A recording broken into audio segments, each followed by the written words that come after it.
Alright, folks. Welcome back, everyone. 皆さん、おかえりなさい。今日は175日目です。It's day 175. Bunpro time.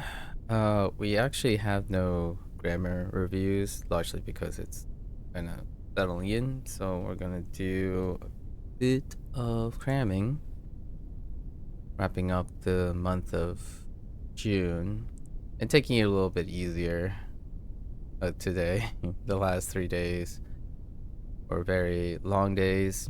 Finished our coverage of In the Jungle. Alright. Do cram, read.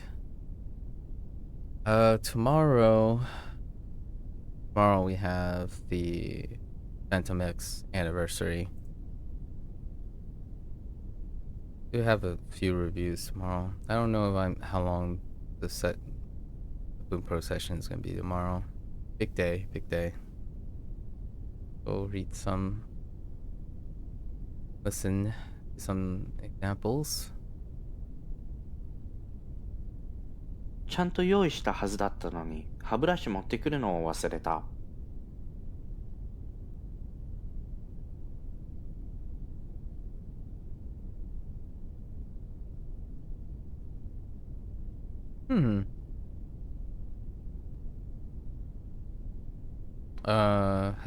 Hazudata is bound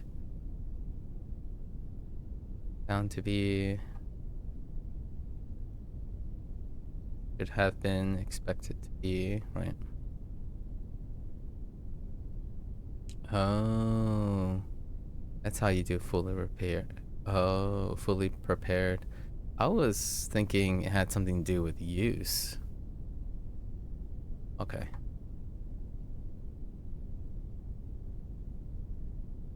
今サッカーをしているけど、他のスポーツはできる？ So any other, like,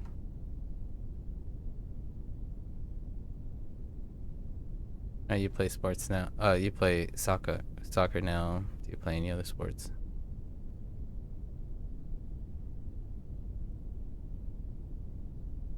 この音楽が好きだから踊りやすい。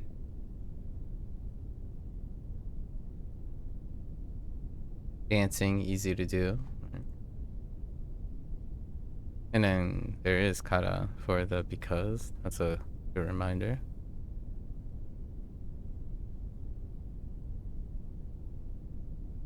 私の ISP は IP アドレスが足りていないので、ユーザーは毎朝のようにインターネットに接続ができなくなる。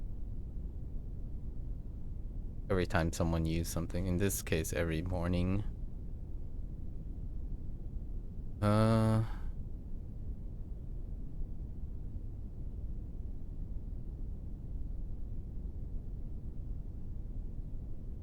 Not quite. Oh, connection. Connection.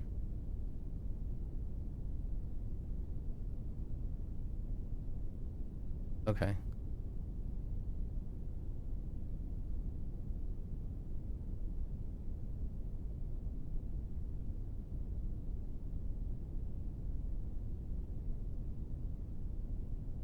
ひどいことをしたから犯人と言われている。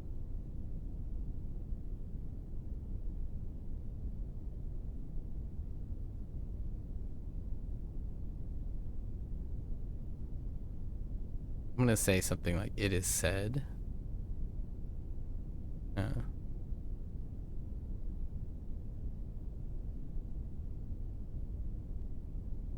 ひどいこと。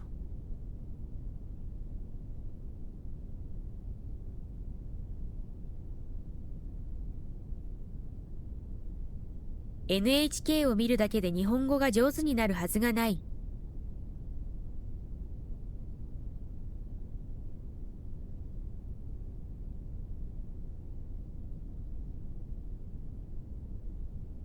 It's hardly possible. If you get proficient at Japanese just by watching. And I was gonna think of a different way this would be said. Like watching NHK is a decent way to improve proficiency, but this said the opposite when I was reading this. Oh, okay. Sure. Hardly possible. Opposed to not be. I don't know how I like saying it as hardly possible.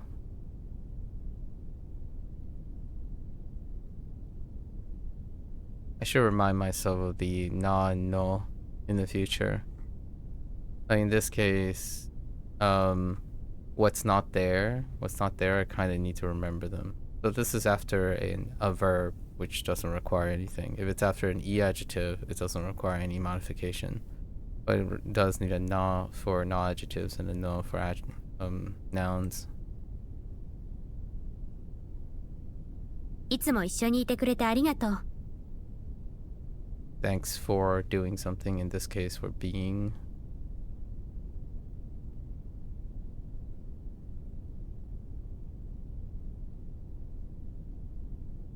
子供を育てるのは大変と聞いた。それは本当なのか?" To be to hear, like to be heard. So it's heard that raising kids are, it's hard to raise kids. Is that true? Or is that really true because of a honto? 服屋はこのビルの2階にございます。There is using sonkeigo. Or is, right? Or to be. 友達にからかわれたとき、もうやめて。やめて。Yamero. To command casually. In this case, it's stop.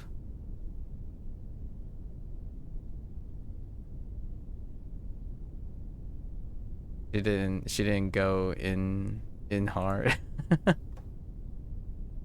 洗い物をやり直さないとお母さんに怒られるよ。Okarareru.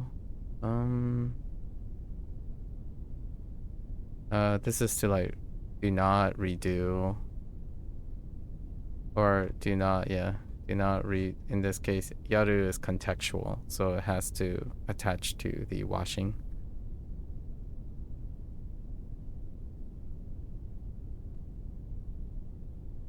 彼女は家事を手伝ってくれないし、よく喧嘩するので別れようと思っています。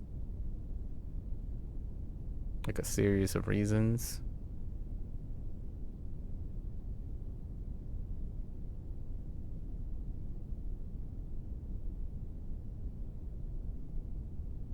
Yeah, kenka. A series of reasons. Okay. お父さんは何時頃にお帰りになります？ Sonkeigo. Do Sonkeigo in terms of doing something. Or in this case, will do something. It's non-pass. Oh no. Yeah. Sonkeigo. And this is non-pass. It's conjugated non-past.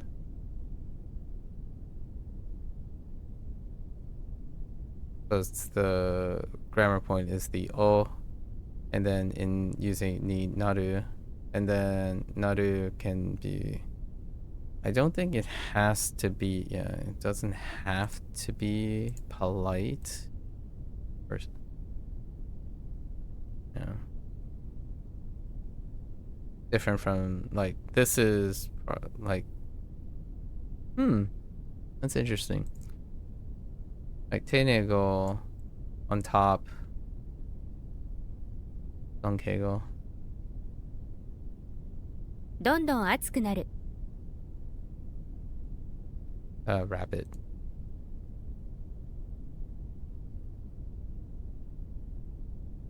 来週までに連絡をいたします。Itasu Sonkeigo for Duru, I think.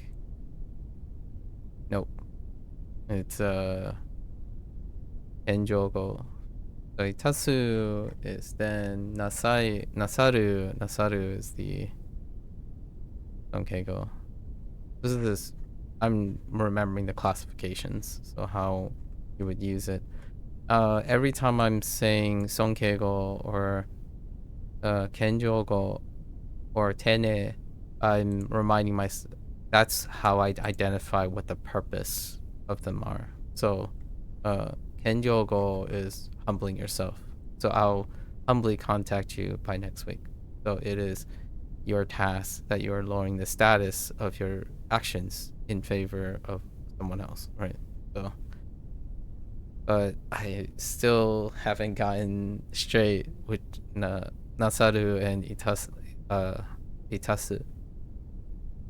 I remember all the surus. 私の弟は強がる。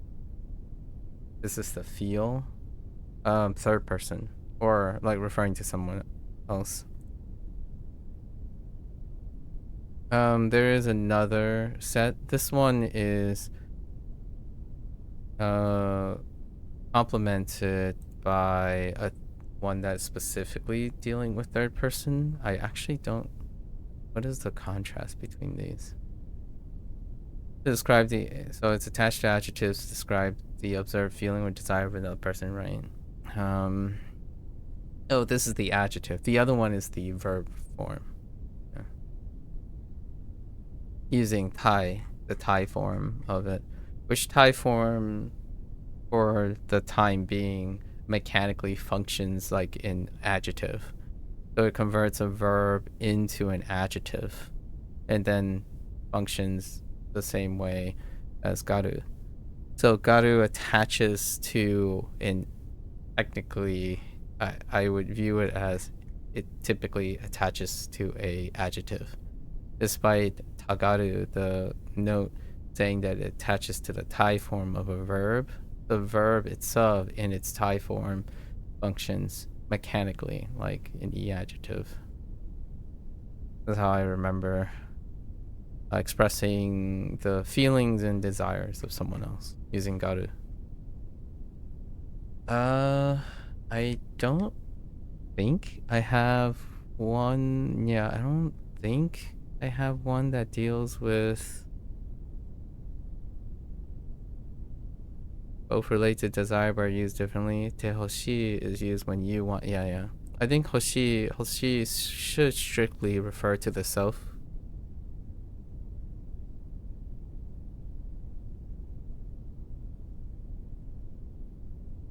Yeah, either the speaker or yourself, right? Which is usually one and the same when you're using it. Okay. 変な話を親に聞かれた。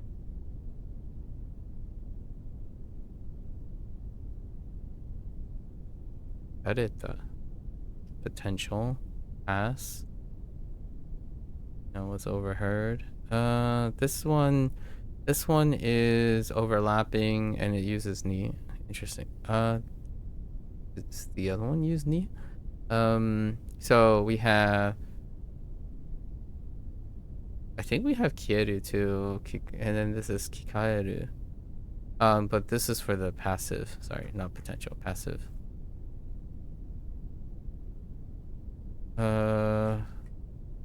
I don't. So they gave you the verb to convert it into a passive. Probably that's the exercise. However,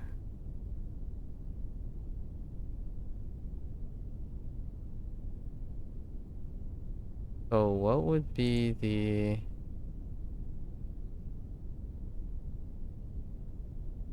why is this tough? No, this is identifiable. Got it.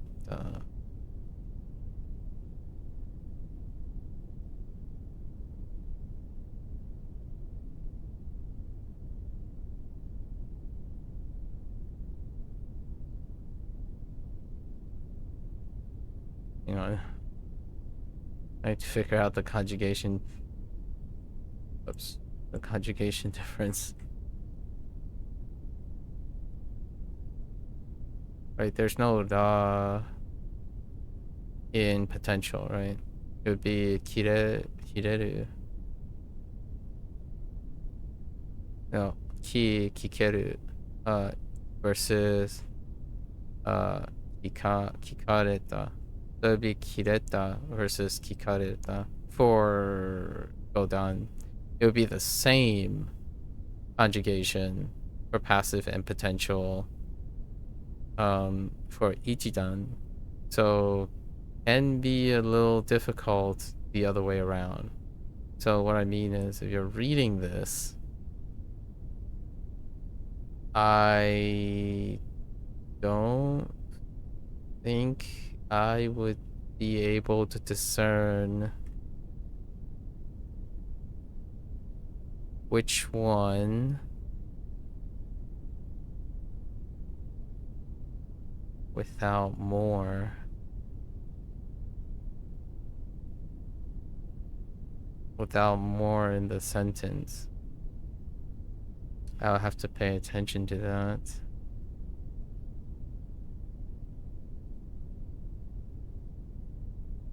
So, because like right here, for example, iwareta and ieru means can say, oh wait, I think I could use, so passive and potential, I could use, we do have a mieru and mirareru.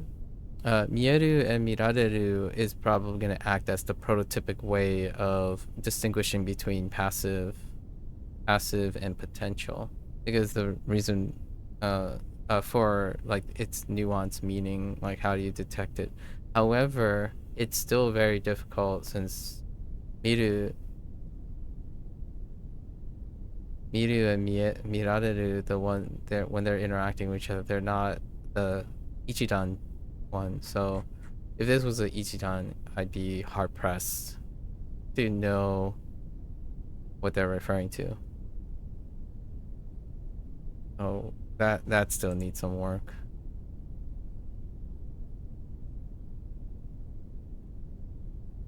This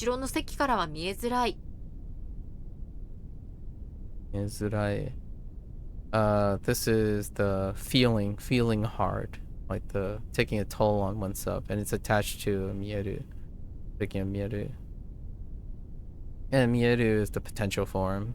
Mirareru would be the passive form. How I distinguish between those, well, actually, I'm not quite sure if it is identified as the passive form or not. The difference between mieru and mirareru would be, mieru is the ability to be seen. So this is being seen. Mirareru is the ability of the person speaking, or a person being able to see the thing. And then tough, as in a toll, tough.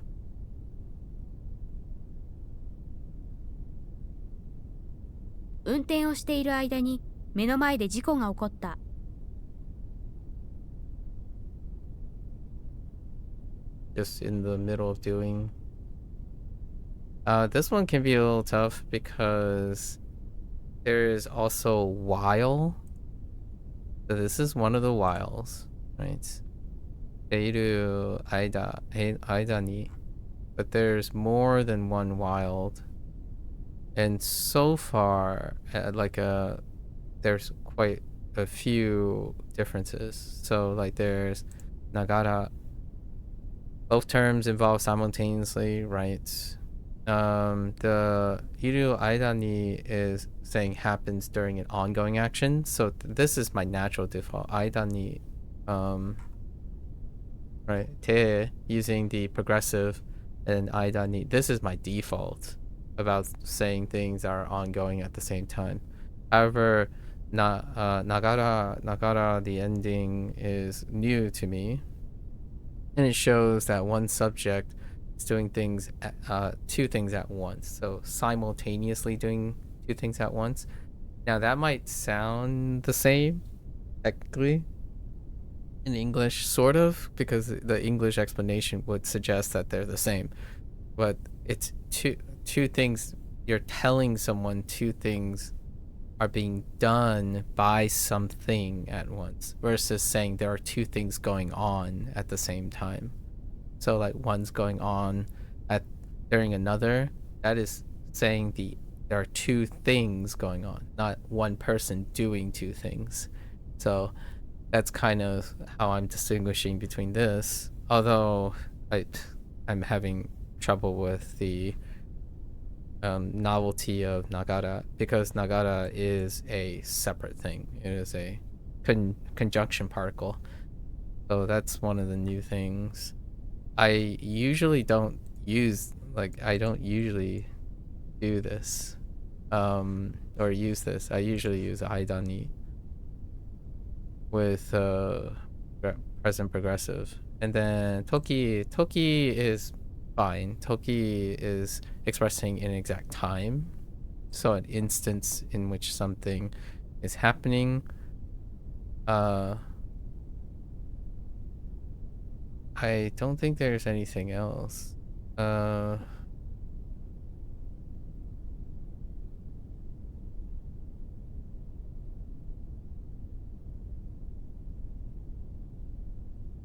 Yeah, so they both kind of still express that something is going on. That's how they're related. However, obviously the differentiating factor is you're often saying something that's happening, occurring, something else. And Toki, you can technically, I'm kind of curious, if you said, I don't think there's any way to, oh, you can kind of maybe like use present progressive, use a present progressive with a conjunction and another present progressive and say time.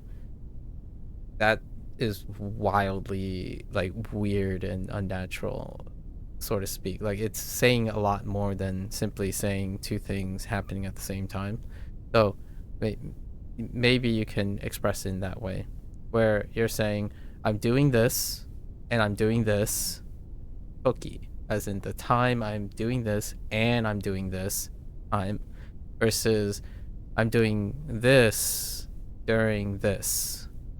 So possibly. And then this is the other one. So aidani and tokoroda are the two that I'm juggling right now. They differ in focus. So one's in the middle of something, right? So that's the okay, so they're both in the middle of something. Tokoroda would suggest there's a sense of being occupied, while the other one is simply highlighting that there's one action in another action. So I tend to juggle this because anytime a sentence comes up, I'm like, well, you could say either. You could suggest that you're being occupied and maybe there's some context clues in the sentence examples. I'm not entirely sure, but I do have to keep this in mind. And then obviously teiru simply means that you're currently doing the action, so you're technically in the middle of an action, only it's not in respect to anything else.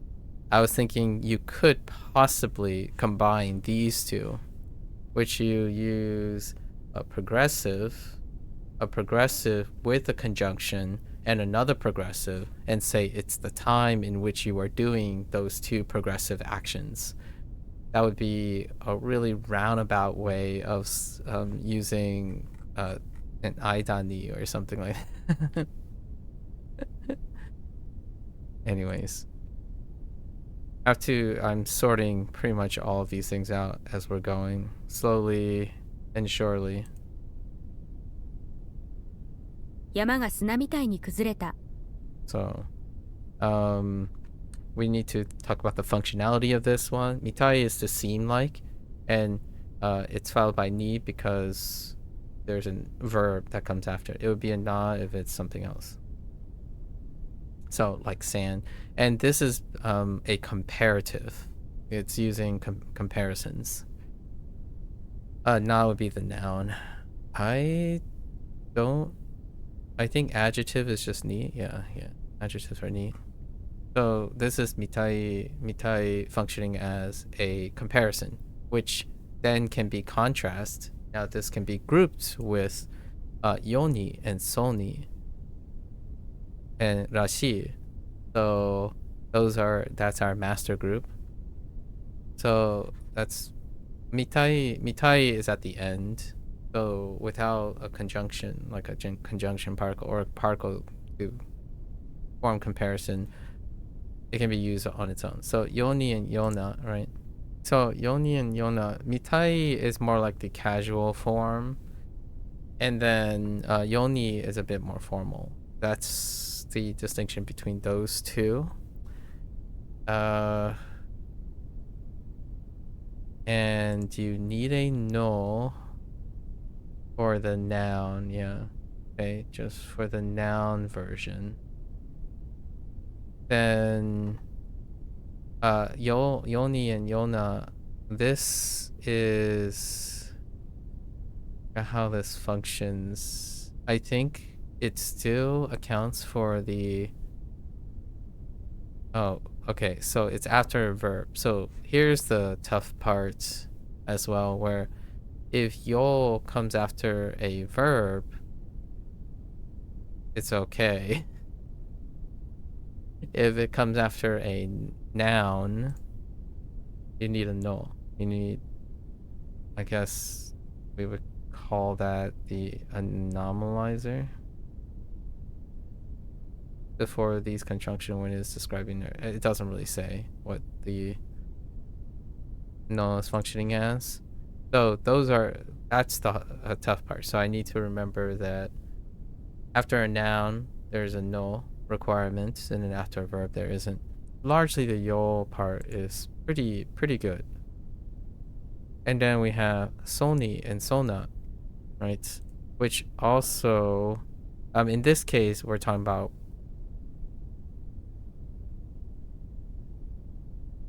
so deals with observational cues. Yo and mitai are politeness contrast, like a varying in politeness. So deals with observational signs as opposed to, actually I don't know. Mitai is kind of observational too, though. It compares something to another thing, but mitai has an element of observational. And then between yo and so is probability or certainty. Yo is more certain than so. And then rashi, so I don't like this thing here where it's like it's based on observational signs, because maybe it's more than sight, for example. However, rashi and mitai both have observational signs or sense of sight in a way. However, rashi is based on hearsay and inference, despite besides mitai being observational, right? The rashi thing is a little tricky too, the two uses of rashi. And it's actually a bit difficult to know rashi versus mitai when they're at the end of phrases. This is one of the supergroups in N4. And soul doesn't need anything. Soul does attach to a stem though, so that is the difference between soul. Soul is different because yo takes the whole verb, soul takes the stem, and it also removes the e from the e adjective, and it does not require anything for adjective or verb. So that means it doesn't require a no. In certain places, I think. But Soul doesn't have a noun example here. So I don't know if soul can be attached to a noun.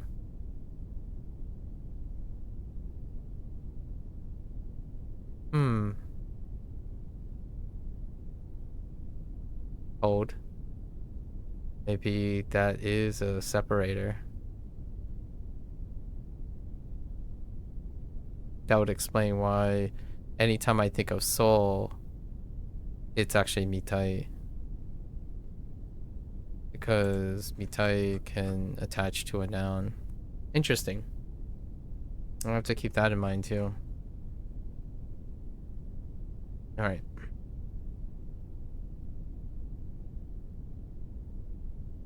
You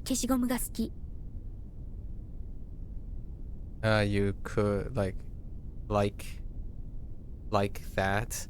And this is the seems like, but in front of the, usually in front of the noun. So this would be the equivalence of like the osoado thing, talking about resemblance again, but in front of the noun.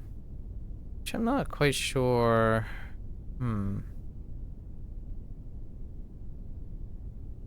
How this contrasts with. So, you have sona, kona in them, right? This is dealing with formality.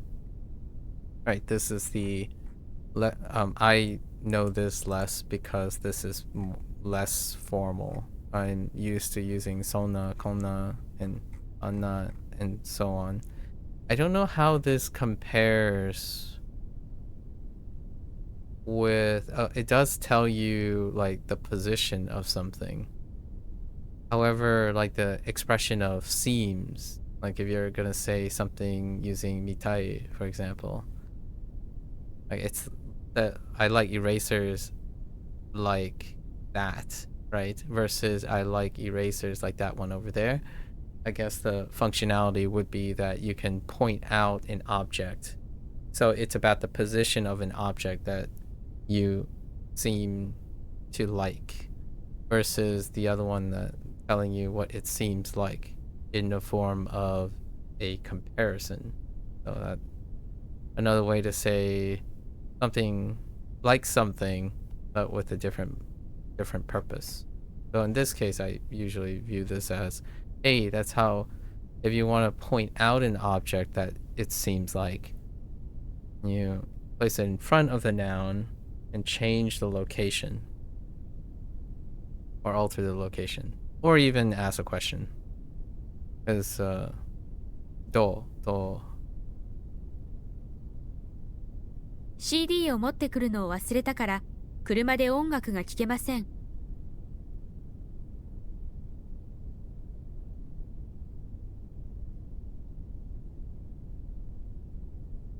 いません。I don't know. Just don't. Cannot. I don't know what this.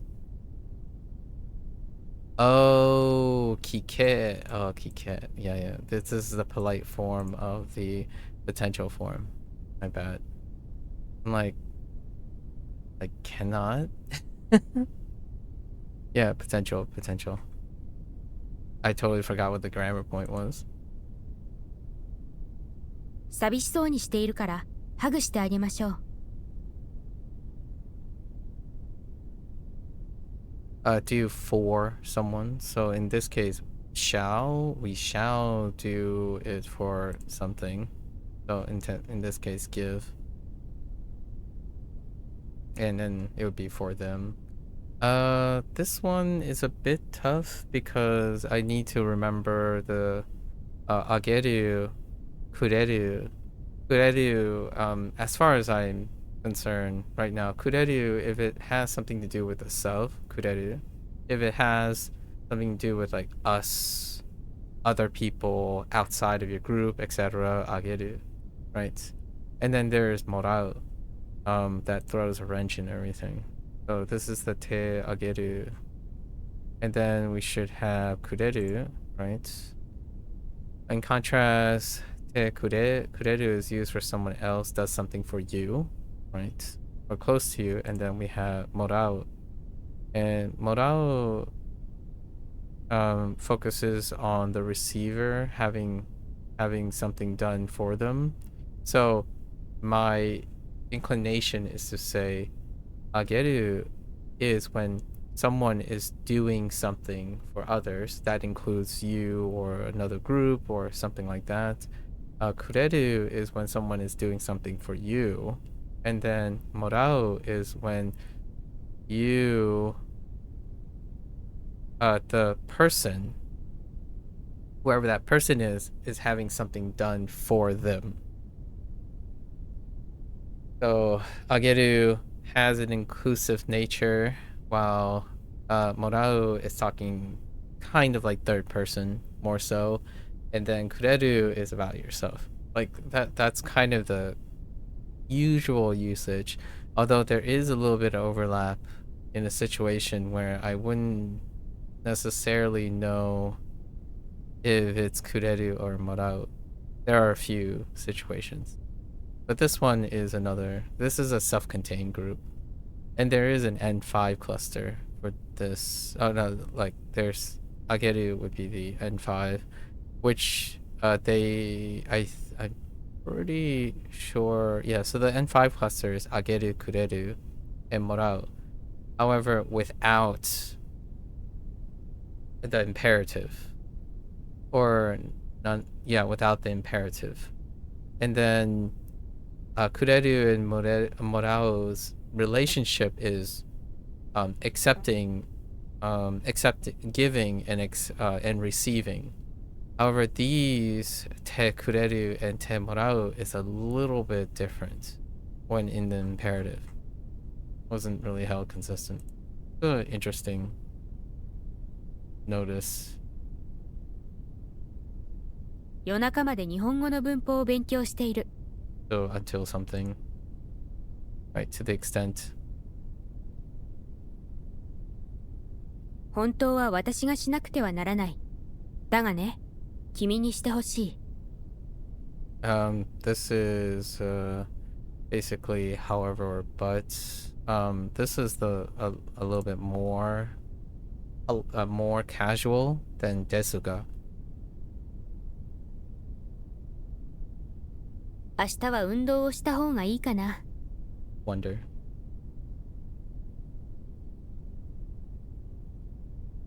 この景色は少しも綺麗ではない。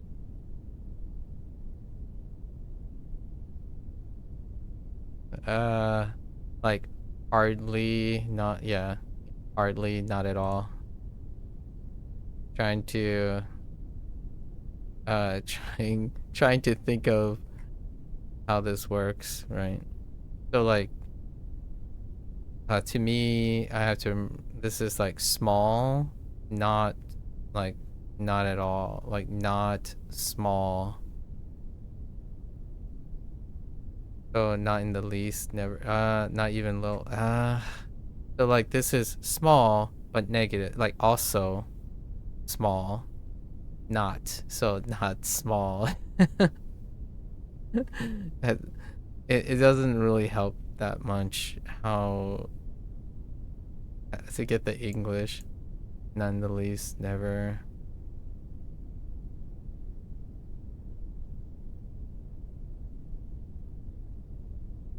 So how I think about it is like not also small. So it is not and also small. So not at all. As in it's still small. It's still hardly is what I'm saying. It's hardly pretty. So it's not pretty at all.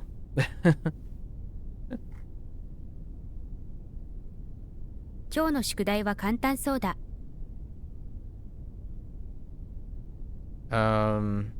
Like a resemblance seems, and this is using solda. Looks easy. And for solda, it's usually contrasted with yoda and mitai. And same relationship, in this case, soul is following a nonative, so it doesn't require anything. If it follows it doesn't follow a noun, so there's no example of following a noun. Does it? No. Yeah, so no example following a noun. Interesting. So I guess you would use yo. And its contrast with yoda, which is talking about how certain things are, is the contrast. Right. We haven't negated yet any of these. I imagine it follows the negation. Combines the negation rules with this the da. So you replace the da, and then you would probably use mo, because it is also like mo sometimes is attached to negative versions of things. And then this would become we're specifically looking at the yoda and yona, or is it just yona? I don't know if yona and I don't think I've ever seen.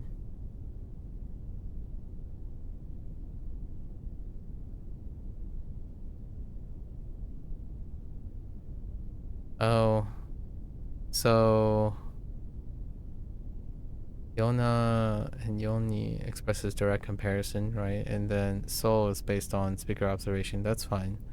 I was looking for something. Okay, yo, I don't know anymore if I've seen yo at the end. I could have sworn there was a, hold up.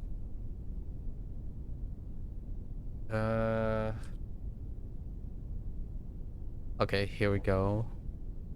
I don't understand why this is not with Solda. Like, it's not saying it's related to Solda. Yeah, like this. Oh, because it's not the same entry yet? It's an N3. Then what is this entry? Oh, they only compare with the interesting.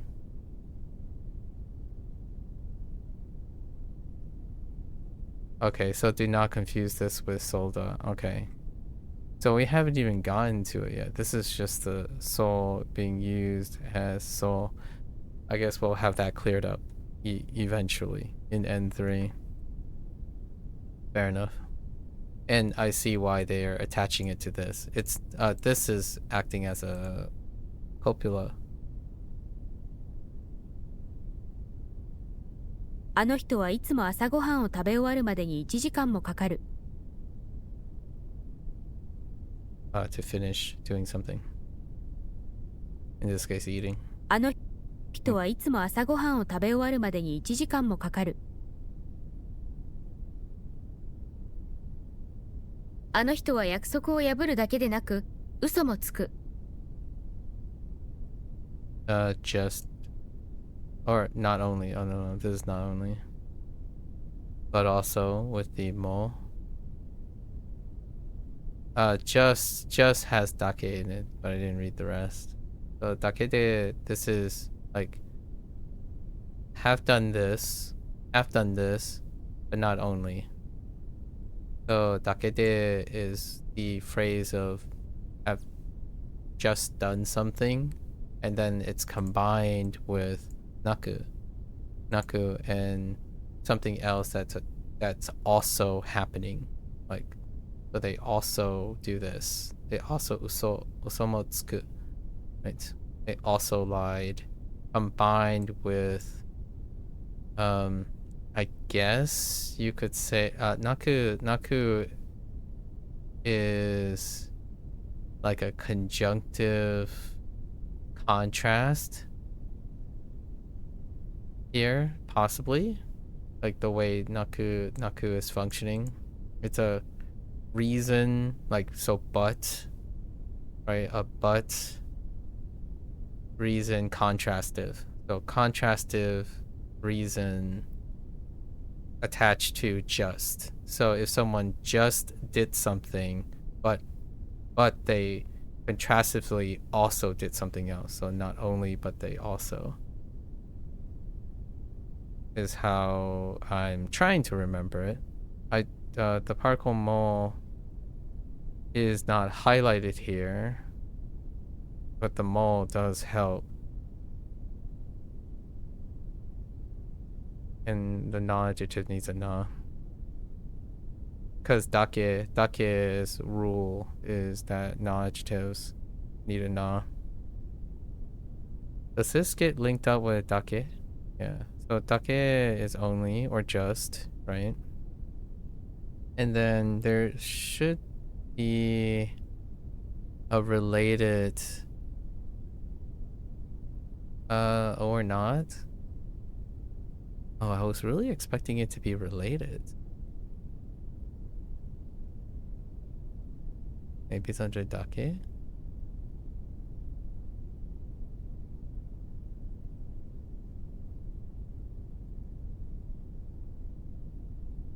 Yeah, dakete. Interesting. Dakete is not listed as a related thing underneath that one. So dake confirms the only or just. Dakete is the combination of dake and the de, right? Confirming the idea by which something is done. So it's just by doing it. That's where the dakete in dakete naku, at least I think, dakete naku, and then the mole is an even extra tail. But it doesn't really need the mole. You can imply that something else is also being done by ending with dakede naku, probably. Like, just say that, and then someone understands that there is something else that was done. And if in context, I'm trying to like remember, obviously I can read all the grammar points again, but I think you can leave it hanging. So you can say dakete naku, and then if the context supports itself, you will pretty much guess what the other thing is happening, or by context, you're inferring, you can use your imagination for what the other thing is that's also happening. Doesn't necessarily need a mole, but they said it's often, it often clarifies.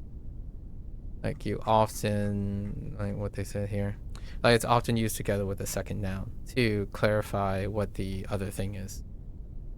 Do they have an example? Let's see. Do they have an example where they don't use that? Okay. Not here, and maybe it's unnatural. The reason why I set that example is I'm trying to get into the spirit of when it doesn't. There are lots of phrases where it would be very stiff, at least in my opinion. It would be very stiff to specify something if the context is so obvious. So there are a couple phrases. I don't remember what they are on recall because I'm still practicing them. Like something like I wonder, like something that implies you're wondering something. But if you're wondering something that is contextually obvious, then you wouldn't specify you wonder what that thing is because it's obvious that's what you're wondering, or in that nature. So there are phrases where you don't have to specify something if it's pedantic. And I can kind of see why they would focus on that and want to like save breath, right? Be concise and cut corners. It's interesting. It's usually in casual form though, like it's for casual speaking, where when you're heavily trying not to be pedantic. For myself, especially in English, like my mannerism is that if I'm speaking to a stranger, I try to be as clear as possible, as in like you go the extra yards of speaking extra to be clear. So whenever I think of shortened expressions, those are the ones I have to keep in mind because I don't really often rely on shortened expressions. Like being short with someone is something that I would have to be very comfortable with. I'm not often comfortable with saying something like, "Oh yeah, that's cool." ... Like that's if you're really friendly with someone or you're very close with someone, and even then it requires a level of empathy or cultural homogeneity. And well, I don't live in Japan, right? However, in Japan, casually and natively and very colloquially, you will probably do that because the inference is that everyone's on the same page, even for subject matter that in English colloquially would not be the same.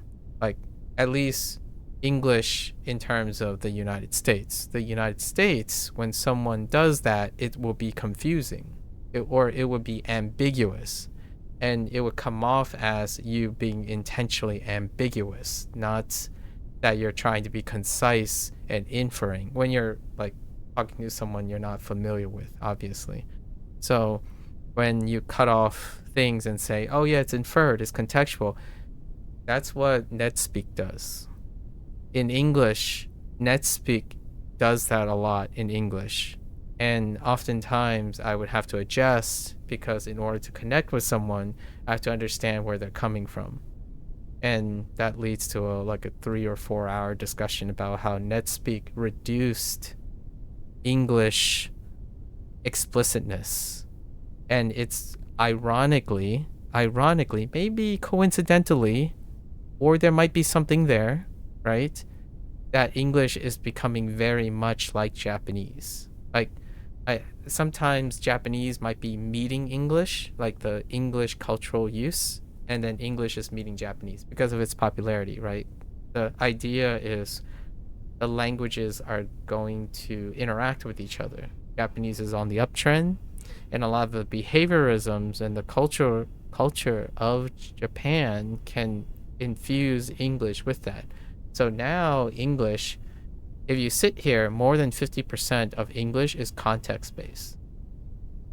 I mean, sometimes it's not even English, it's just emojis and GIFs, like that type of thing, right? Just images and stuff. English has become daijoubu. Right? Daijoubu kana? Like that's what English has become too on like net on the net now. Now I'm not sure if that is a correlation. Like what I mean is a strong correlation that can infer some sort of counter. It may be a coincidence, and it's hard to know if it's chicken or the egg. Like, is it because there are so many people who are interested in Japanese culture and they behave like they assimilated or associated a lot of Japanese mannerisms, and then English is their primary language, so they would start to do that, or the other way around, or it's a coincidence that something about the homogeneity, right? Homogeneity of subcultures create the Japanese coincidence. So here's an example. People speak less, they talk and clarify less if everyone has the same ideas. So online, you can view all the subcultures, like the waifu community. I know that's a really large community because waifu belongs to other sub-communities. Like, are you a sci-fi waifu or a slice of life high school waifu? Like, that type of stuff. The more homogeneous, like the more homogeneous it is, the less English you have to use. Because when you say, "Oh yeah, that's cool," depending on which circle of people you're in, like if you're in the Souls-like community and you say, "Oh yeah, that's cool," you know what cool means. Or you are assuming you know what cool means because contextually you're in a Souls-like community. So on the internet, it's kind of like having many Japanese islands. Like you go into your specific community, like your, I don't know, your Weathering Wave community. That is a Japanese island situation. It's an island, not necessarily Japan. I'm drawing an analogy to Japan. It's an island situation. So the language could be a coincidence. Even though, despite English being a descriptor language with no context, right? Like not strong context dependency, English is a default language on the line. So it has assumed a lot of the context now, and it is becoming quite difficult between communities. And in my opinion, in Japan, like when Japanese start interacting with other languages, it will probably also experience these problems, which exist now in a smaller group, because language learning is still a smaller group than monolingualism in strong communities. So I don't know if Japanese is going to adapt to that, because contextually I'm trying to remember all these things which do operate in Japan. All of these things, in my opinion, do operate in English, not in any specific country that primarily speak English. The internet, any particular subculture, use English this way. That's the one parallelism that is like, it slaps me in the face, figuratively speaking, every time I'm studying Japanese, because the ones that tend to study Japanese, right, the groups that tend to study Japanese, they are habitually and chronically in a subculture online. So if you know that subculture, you can speak to them using English very similarly to Japanese. So when someone says, oh yeah, who's your favorite waifu? Like, if you're outside of that community, you have no idea what they're asking. Like, do I have a wife? Like, isn't a wife always your favorite? See what I mean? Like, despite them saying waifu, the person outside of the community is going to be like, first of all, can you have more than one wife? That's what happened to English. So like, English still behaves like Japanese if you're stuck in a subgroup. And that's a really fun like case study. Tomorrow is the Phantom X anniversary day, and a really interesting quote-unquote waifu character is coming out, the Hatsune Miku, and not a real character, right? A virtual character, a fictional character, and it's a Vocaloid. So when English is being used in the circle of Hatsune Miku, when you're outside of the circle, there are more people outside of the Miku circle in this world than inside the circle. However, when you're inside the circle, it feels like there are more people that like Miku than don't like Miku or don't know anything about Miku. So when people talk about English, right, it's like, oh yeah, that person looks really pretty, kind of like a Miku character. And you know, you stand outside, it's like, who the heck is Miku? And why are you using Miku like a adjective? That's English. So Japanese is a really interesting case study right now if you're learning Japanese, and you can run parallelisms with the communities that like learning Japanese or want to learn Japanese. Their English actually starts to grow closer to Japanese. And I don't know if it's a cause and effect. Like, we're not really strongly suggesting cause and effect. We're talking about more like whether they are coincidences or a product of human condition. Basically, like, human condition, to simplify conversation in any language, is to infer that there are social, cultural norms being accepted. And in communication, quote unquote, breaks down with outside culture. So the moment you encounter, like, say, a Miku fan, English will have a breakdown between the two. like it would be it would necessitate an understanding, bridging English between the two people. Otherwise, there will be a large misunderstanding. And this is I'm talking about this a lot longer at length, is because this is where communication comes in. Whenever I talk about communication skills or the lack of communication skills, it's not because the person can't persist happily within their subculture. It's whenever they leave their subculture and interact with a different community, or have to interact with a different community, is when communication skills are deficient.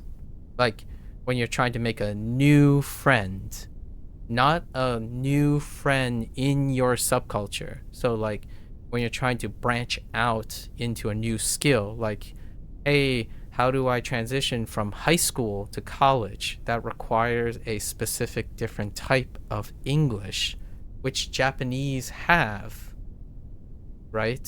Zonkeigo, Enjogo, the politeness, that Japanese have that. Now, English does have that too. Not in the way of the system, but in the form of diction. And that's usually where I talk about most, because most people, when they talk about they can't make friends, they can't communicate, why is it that they're struggling so much with expression? Usually they're English speaking people, and they have assimilated a type of English that only communicates within a group that they've already established like connection with. So whenever they say like, why do I need to learn how to professionally write? Why do I need to learn like a descriptor language and understand the English grammar in order to explicitly leverage the descriptor language to express and alleviate communication misunderstanding, right, between communities? Well, you don't have to if everything in your community is sufficient for whatever you need to do. You do when you need it. And that's usually when a student or a young person finally ends up having to obligatorily do something else, like go to college or go to work or interact with. Basically, the probability is very, very high that they will have to develop their communication skills at some point. I highlight this because this wasn't very extreme back then. At least, relatively speaking, it was less extreme. Now it's incredibly extreme because of chronic internet use. You can be in a subgroup that is entirely ignorant, completely blissfully, right? There's a good side to this, blissfully ignorant to any outside content. Like not literal, figurative outside content. You can spend your entire internet, all of your, like 90% of your free time on the internet without any knowledge of communication outside of your existing communication. And that's all within the subtext of English. Now, I don't know if Japan is big enough to do all these things. I imagine it does exist, right? Like a Japanese internet group, right? I know that I can strongly confirm that there's a Chinese version, like a Chinese net in which they themselves will form subcultures, and they themselves might actually have miscommunication with each other using Chinese, i.e. like a real, very real world example that doesn't have to do with the internet in very old countries is dialects. Chinese dialects is a microcosm of the internet English right now. Despite using the same language in English, there's consistent miscommunication between subcultures within a larger English-speaking culture. So if the internet is the defaulting English-speaking, like the Americanized internet, all the subcultures represent the dialects of English. And it is enough to make miscommunications that it can be incomprehensible despite using the same words. Like when someone says, oh yeah, that slaps. someone else outside of that culture is like, what do you mean that slaps? Who's getting slapped? Right? Despite having the same word, like literally having the same word, and a converging like semantic, it would still create misunderstandings. So not so much the dialect in the sense of Chinese dialect, where the written stuff can still be the same. I talk about Fujianese quite a lot, and Fujianese, Mandarin, and Cantonese. Despite sharing the script, right, they can start to develop different sounds, and that different tonality is an expression of like saying an English word differently, right? You might be thinking, no, English doesn't function like that. It used to exclusively not function like that. Now it does. Like prosodic stress is compensating for the lack of a mechanical English. Now, English has started developing into other things now, where you would add like endings, and it's adopting other like conventions within communities. So within communities, certain English patterns come about that are not used in that way outside of that community. We were joking, me and MAKU was joking about like adding maxing to the end of most things. Like imagine going out to your local bar who like are filled with people who like sports, and you're like, oh man, that is like awesome maxing. And then those people would be like, I don't understand. I understand the word maxing, possibly, and I understand the word awesome, but I don't understand what it means when you're putting them together, like not precisely, right? So this stuff is very interesting.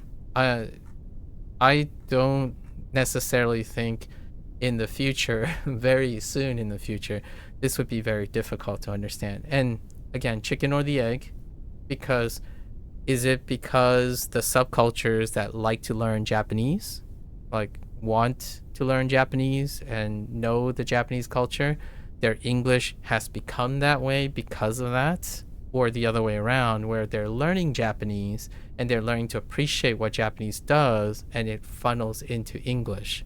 So either way, it's a to and fro.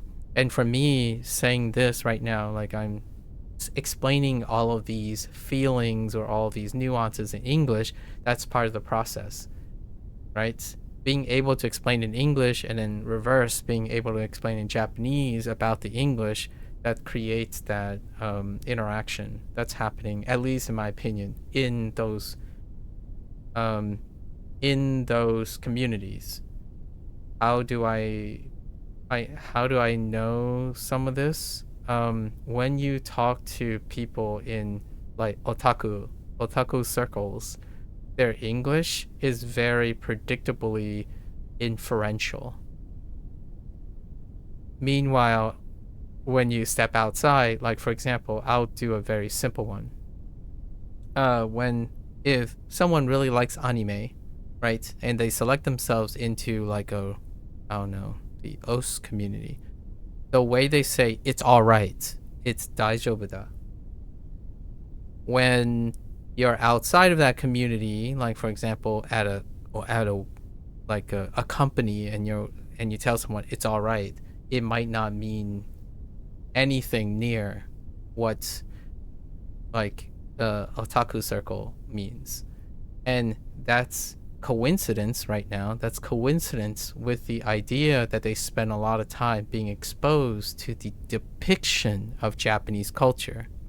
When you say it's all right, well, lots of things are all right, and they're contextually inferred that's all right. So when you go out and you tell someone it's all right, none the wiser. You could be saying something really different from what the person who's listening to you is. Like, if you go up to a police officer and say, it's all right, like, that's not what you do in English. The police officer. Like, hey, can you account for what happened yesterday? It's like, well, I was vibing and just chilling. It was all right. Like, that's not how you would use English. Like, what do you mean vibing, chilling, and it was all right? None of that explains anything, right? And that is kind of my interaction with English right now, especially the Japanese language learning community. That's my regular interaction, and I'm not assimilated into those culture. I dabble. So I'm learning sort of speak English all over again because, like, I can't tell you, it's crazy even outside of English speaking like countries, like English speaking country, like Americans or something like that, on the internet versus other communities online, and they all sound like bros. Like bro this, bro that, bro something. And I don't know if it's a filler word. I'm not entirely sure if I'm vocalizing it correctly. I don't know if it's being used as an interrogative. I have no idea if it's, like, at this point is explicitly expressing a feeling in typographical form. Like when someone says bro, I need to understand the context of what follows or before it in order to understand what they mean when they keep saying bro. Like, are they trying to get my attention? Like, bro, check this out, right? Versus bro, not good. Those are two different functions of bro. Bro, not good is expressing a nuance of feeling. Bro, check this out is an interjection trying to capture my attention, right? For me, I don't use bro, period. Like, I would use, like, for communication, I would use bro as an exemplary quotation. So I would quote someone using the word bro. For myself, this is what I'm doing right now. I'm using it as an example.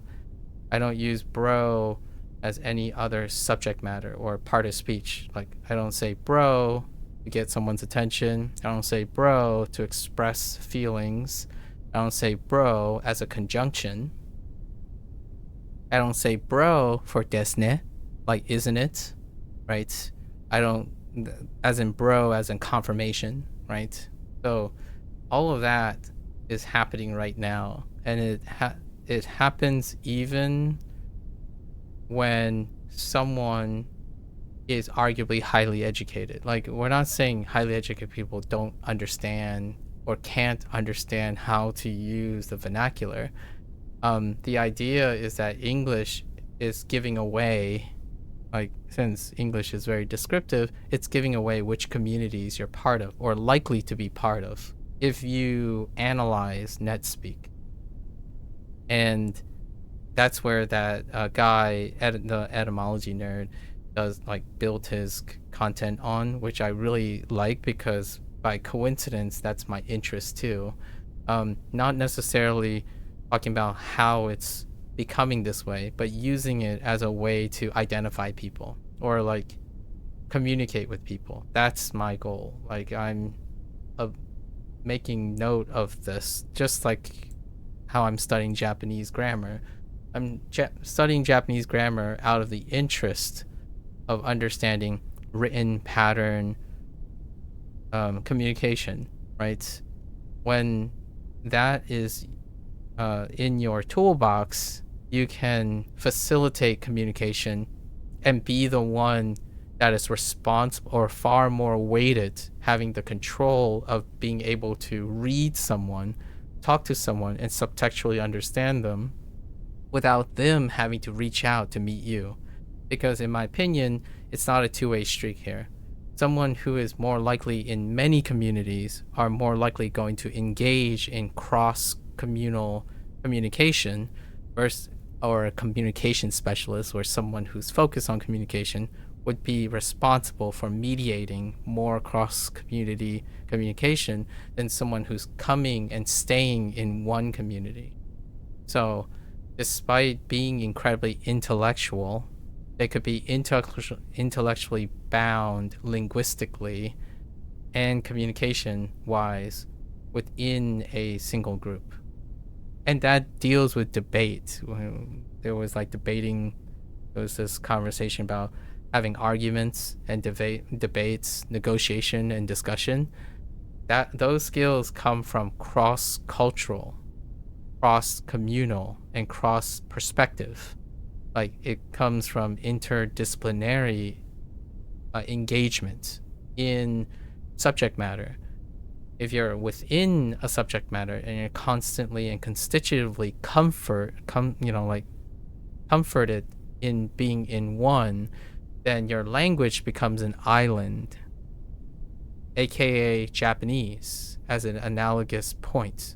Japan is a great case study because it has enough eyes on it from the outside, while at the same time have a long history of isolated language, like natural language development. So it creates these things that are really interesting, that are, you can run parallelisms with illustrating English communication. So lately, in the last year, I've used a lot of these observations about Japanese language, and I adapted them to the explanation of the English language for younger people who want to write different English.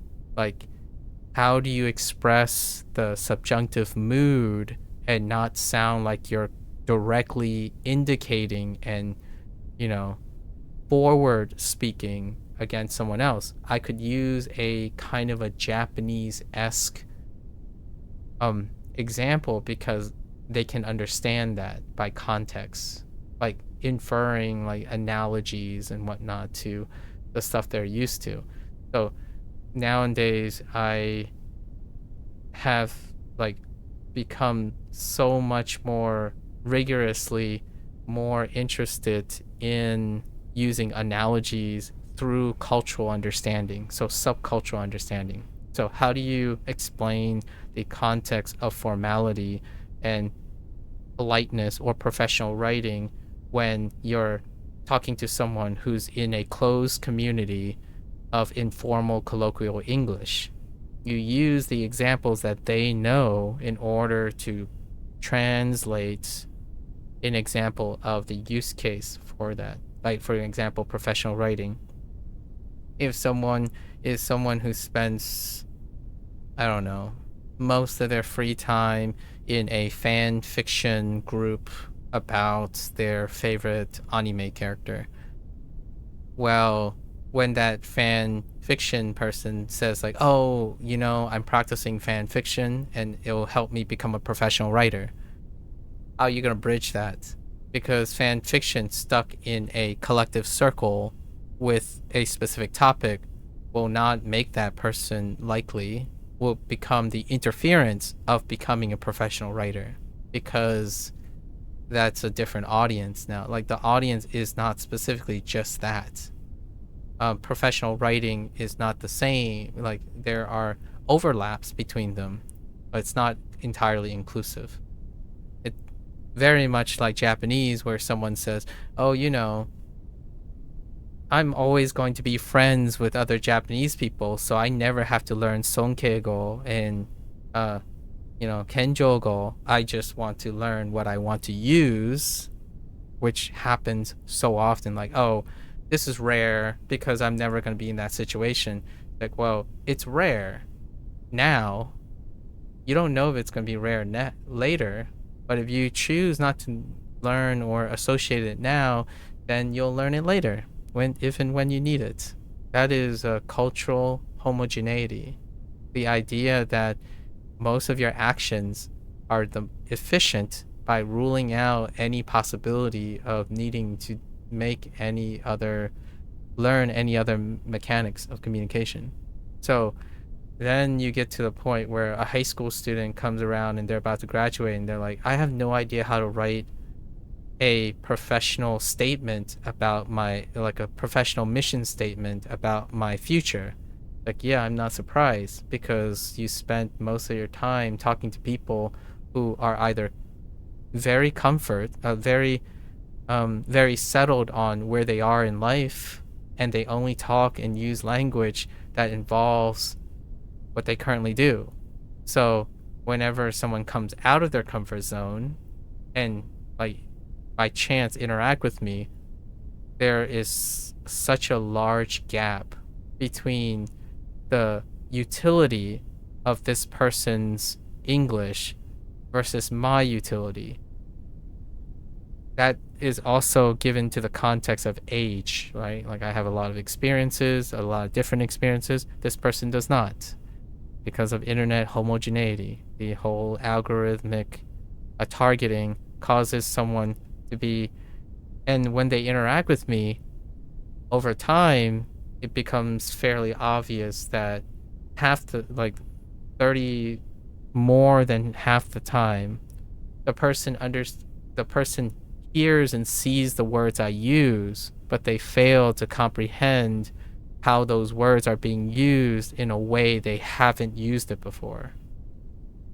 So, like, I could use all of their vocabulary, and yet I can arrange it in the subjunctive. They cannot, or will not, or don't see the point in why they would, right? So that is one of the big gaps, at least in my opinion. If I would like to say learning another language helps circumvent and reevaluate their communication style. It doesn't happen. It rarely happens either. So when someone's learning Japanese, it does not encourage them to ask themselves, wait, how would I do this in English?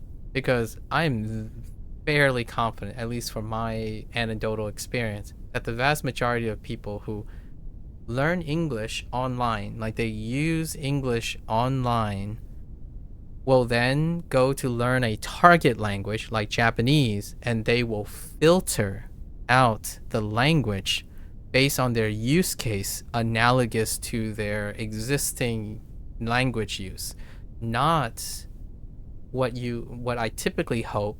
They would explore the target language and then reflect upon their existing language to expand both. Like if their English, like I'm saying this as a comparative, it is more common for me to observe someone who, if their English is limited or their native language is limited in communication application, when they go to learn their target language, it stays limited. Analogous to that. It is not the other way around, where most people are intellectually inquisitive, which is before the internet, where you don't get targeted by your interests. You get exposed to most things, as in things you are not interested in, things you may have to learn. So what happens is when someone goes to learn a target language, like for myself, before the internet, right, before targeted media, when I learn a language, I want to learn as much as I can about the language in order to reflect upon my existing use of my primary language, because all of those things are required for communication. So it's bigger. You're trying to enrich your existing body of knowledge with an incoming body of knowledge. That is, in my opinion, since I spend most of my free time now online, that is a thing of the past. It is so habitual that the first thing I would do, in my opinion, when someone asks me, how do I get better at learning? First, learn how to be inquisitive. Like, develop the habit for inquisition, right? Like, being interested in the unknown, being interested in uncertainty, learn to problem solve, critically think. Those come first. Otherwise, in my opinion, the path already sets for limited use. Like, you're going to learn Japanese or learn whatever target language you have in a limited sphere, and it will lead to chronic frustration because they're going to end up integrating into another community that is filled with miscommunication. Now, you might be saying, well, people learn that way, right? Like, there are cherry-picked examples of people who would grunt through and learn that way for the first time. It's like, I agree. And those people, by the way, become less and less integrated with the social communities online that they originally was part of. Like if you move to Japan, you're going to be less integrated with whatever it is that you have going on now. Like you're going to be interacting with a larger host of stimuli that would challenge you and obligate you to be inquisitive. So right now, the way people study grammar is a dead giveaway for me. Like it's one of the biggest dead giveaways when someone says, oh yeah, this is not interesting. It's not like I'm going to use this. It's that you don't know that. You have no idea if you know that or not. And then but my Japanese friends now, or me now using English, I want to express this, but I don't need to express this, so I can just forget this. It's not interesting, right? That is the main consequence of being in an echo chamber. When you're in an echo chamber, it gives you any excuse on a human condition, on a learning level, that things that are optional are things you can't imagine yourself using or being useful. So when people go to learn, that's my pet peeve right now. That's what triggers my pet peeve. Whenever someone asks me for advice or suggests some observations about them, I would point out, like, it seems like you're constantly spinning the same techniques and same methodologies, and you keep double downing on your own narrative. And then they're like, okay, so what would you suggest? And I would suggest something that is maybe even remotely different, taking into consideration that they have a bias towards their in-group. And the next thing you hear is like, oh, I heard, I decided based on my own experience, this is what I'm going to do. And there was no acknowledgement or communication that that person had any consideration of something outside of what they're already currently doing. So what do you think the odds are of them going to be successful at acquiring a target language at a level that requires them to be outside of their current in-group? Probably next to 0. 5%, maybe, unless they suddenly uproot their life and obligate themselves to be either sink or swim, right? Which is goes back to that whole, what is the hack to learn a target language? Uproot your entire life and toss them into an obligatory environment, like move to Japan. And that to me is not a symptom of someone using the wrong method to learn something. It's a symptom of the environment of learning that someone has spent most of their life. At least, and I'm talking about, I literally do mean most of their life, because the younger you are, the bigger proportion of the online experience will take up your life. The internet still, despite I say I use most of my free time online, the internet still only occupies less than 40% of my life. I said most of my free time, but I do a lot of things that aren't my free time. Sleeping, exercising, eating, handling like other things outside of the internet. Now, when you're younger, the internet will be larger and larger proportion of your life because you haven't lived that long, right? Despite I'm using percentages, because percentages also implies that younger people have less responsibility, right? And that's good. That's kind of, it's a euphemism, because I do not want to impart. Young people need to explore. That's not happening. Not online. Not yet, anyway. I don't think there's accountability for people who profit off of electing people, making them predictable, and collectively making them easier to satisfy for the sake of making money. Is maybe it's a moral gray area. Like, are people, like, are businesses responsible for this? Probably not. Largely due to the nature that most of this stuff is still voluntary. Anyways, that's one of my thoughts lately about yesterday's conversation about like the cross section between philosophy and technology. I'm largely viewing this from a learning and like critical thinking perspective.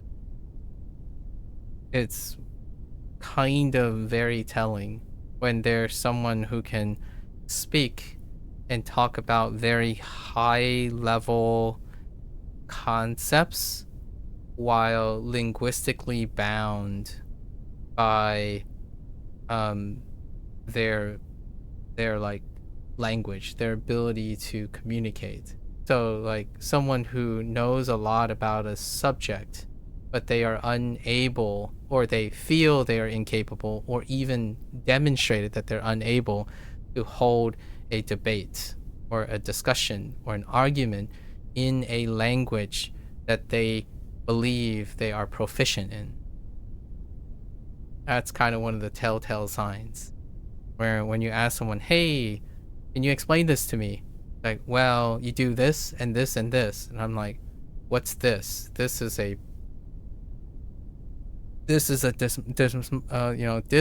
being used as a demonstrative and a pronoun. It doesn't tell me what this is. Like, well, it's that thing. And I'm like, I don't know what that thing is. What are you referring to? And the thing that most people know. And I'm like, who's most people? Like, are you talking about people who like the same thing you do? And I don't know what that thing is, by the way. That's why I'm using the word thing. Thing is ka. It's nani ka, right? It's what is it? It's a no. Like, there's no details involved in it. It's contextually based. So, or like, hey, this is like really, really awesome. I don't know what really, really awesome means to you. Is that like a 9, a 1, a 6? I have no idea what the point of reference is anymore. So then when someone goes to write a professional statement, they would say, oh yeah, my life is really sad. My life is difficult, but I do good and I do better when I make mistakes. And then those mistakes become good. Like, that is the type of expression that I hear. I wish I was exaggerating, but I legitimately read proses like that where, like, can you describe the bad? Can you describe how something negative, a mistake, becomes something positive, the word good? Right? Like, you have to explain these things. It's your entire prose is context-based with no explicit descriptors in English. That means it would be unintelligible. Literally, in my opinion, in the sense of the word, unintelligible. Like 90% of the meaning has no meaning in English. Maybe in Japanese, you could argue if they said certain nuanced things. I would think it's a bit of a stretch too if Japanese said, like, これはこれは寒い、これは悪い, right?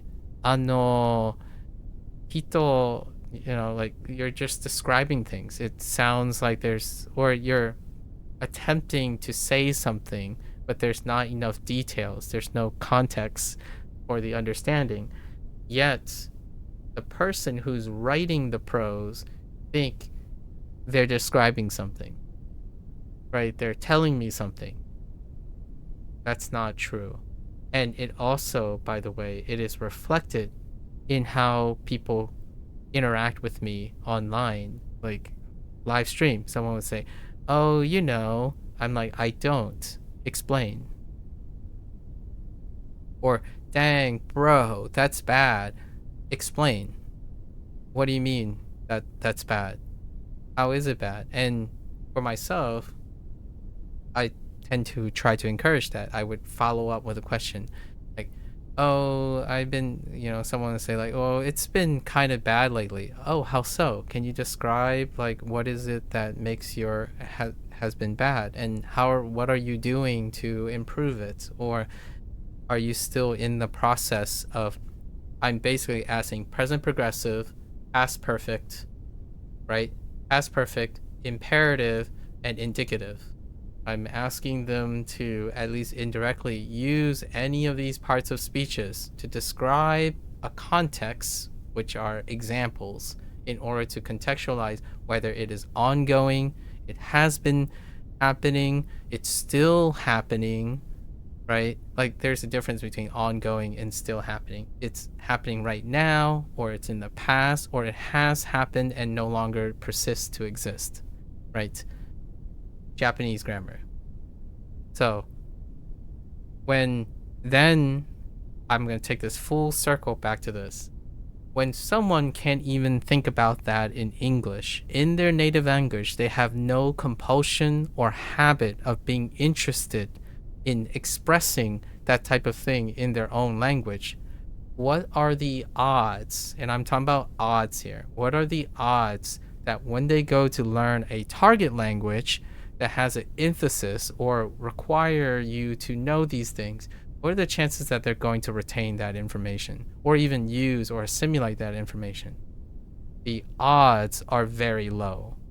It's not impossible. You can still cherry pick like the 10% of people who learn, like they're learning Japanese, transform their English and transform their outlook on how communication is essential for like learning the nuances and the details in communication is essential. Yes, that's cherry picking though. I would say less than 10% of people who don't care suddenly learn to care about like these things. I'm not saying they won't learn Japanese. They will definitely learn some Japanese. They will learn the Japanese that their limited scope of their use of their English will depict. And that's where I get the impression most of the time. Like someone say, oh yeah, Japanese people don't say that anymore. And I'm like, what do you mean Japanese people don't say that? Like, why does this exist? Like, well, oh no, well, rare. It's rarely used in Japanese. Like, so Japanese people still use this. It's like, yeah, but you won't encounter it. I'm like, how do you know what I'm going to encounter?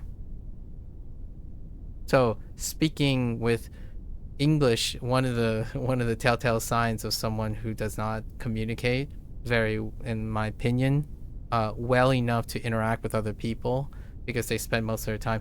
What they do is they spend most of their time using their English to project with confidence how they're going to predict the future and how they're talking to someone that they know, like they understand, despite me being a stranger. So like when they say, oh yeah, well, no one uses that. Like, oh, no one, like people want to be colloquial before they want to be, formal. And I'm like, since when? Like, can you describe to me what type of person you're speaking to? Like, what do you think the type of person I'm speaking, like you're speaking to me. So what do you think, what is the type of person I am? Do you think I care about formal speech over colloquial speech? Like, what are the indicators that you understand you're speaking to someone using your English? And the English would be like, no, because you don't want to need to know that. That's a waste of time. Like, not pretty much 90% of the time people are speaking colloquial Japanese anyways. Like, well, that's an interesting fact. Where did you get it? Right? I mean, the way you speak English would most definitely indicate that you spend most of your time speaking colloquial English too, which unfortunately, whether it's a common thing or not, the person you're speaking to, me, I actually speak formal English the vast majority of time. Like, most of my life online right now is this streaming thing, right? And I use the subjunctive, and I sound a little bit, I would like to say it's appreciably different from the large majority. I would agree with someone who says that colloquial English is the vast majority of speakers online, like in this space. Well, I predate that audience, and to a person who is so ingrained and projecting, they may not even notice that the person they're talking to speaks English differently. Like, what I mean is, it is possible to think you understand what someone else is saying intuitively and still fail to observe the obvious differential between the person you're talking to and the person and the person that is talking. So someone could describe to me like why this video game is not that great, and I would describe it's not that great. They can understand the words that are coming out of my mouth, and there's still a chance for me to infer like they don't understand what I'm saying. The opposite is true too. So like if I'm not well enough integrated with their communication style, then the gap between our communication style will create a mutual misunderstanding of each other, right? So the goal now is to figure out what's a fun way to do this while using language learning. At least that's the current narrative. It's a double standard. I'm gonna concede to that. The person who is more likely to have dabbled more, like the person who's more promiscuous in their language application is likely to understand overall more of the intended meaning. The one who is specialized will be very excellent at the specialized communication that they have, and then every other context outside of that will be deficient, right? That's the trade-off oftentimes. And communication kind of favors one over the other, largely because communication has diminished return when you're selectively in a group, in a singular group, versus communication, which is the exchange of ideas between not just your current group, but many groups. When you stay within your group, you don't have to necessarily develop your communication skills beyond a certain limit. So overcoming misunderstandings, negotiating, discussion, right? Formality, professionalism, those things are bias. They're biased towards someone who can communicate between communities, not someone who stays within a community. The odds of someone who stays within a community or communicate specifically within a community, they don't have to like someone, you don't have to be part of 6 different communities. It's the interaction between the communities that create communication skills.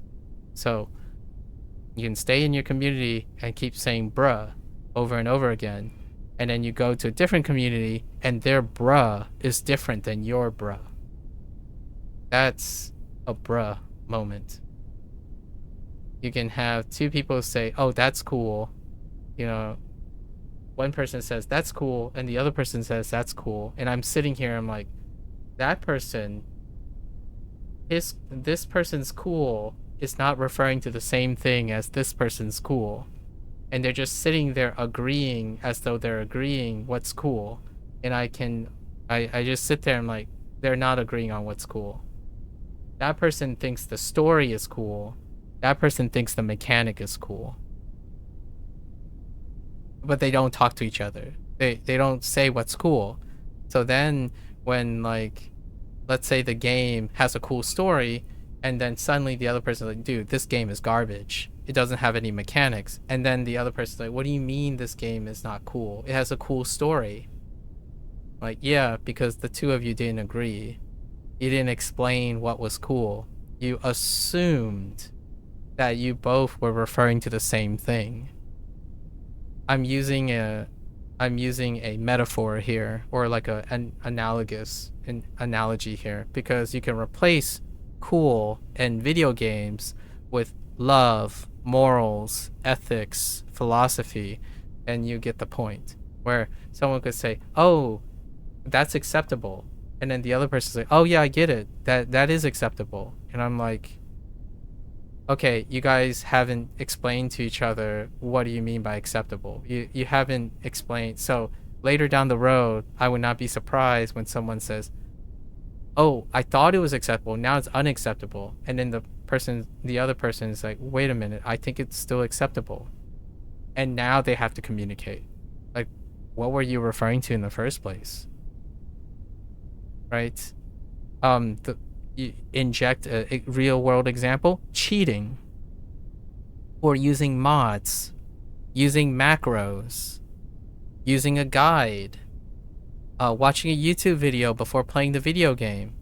Now you have a miscommunication. So that person was like, oh yeah, it's acceptable. You can use whatever tools you can to beat a game. And the other person was say, oh, it's only acceptable if you did it yourself without the guidance of something. So both of them said it is acceptable when they were looking at an example. The example was beating a game. And neither of them knew what each other were talking about.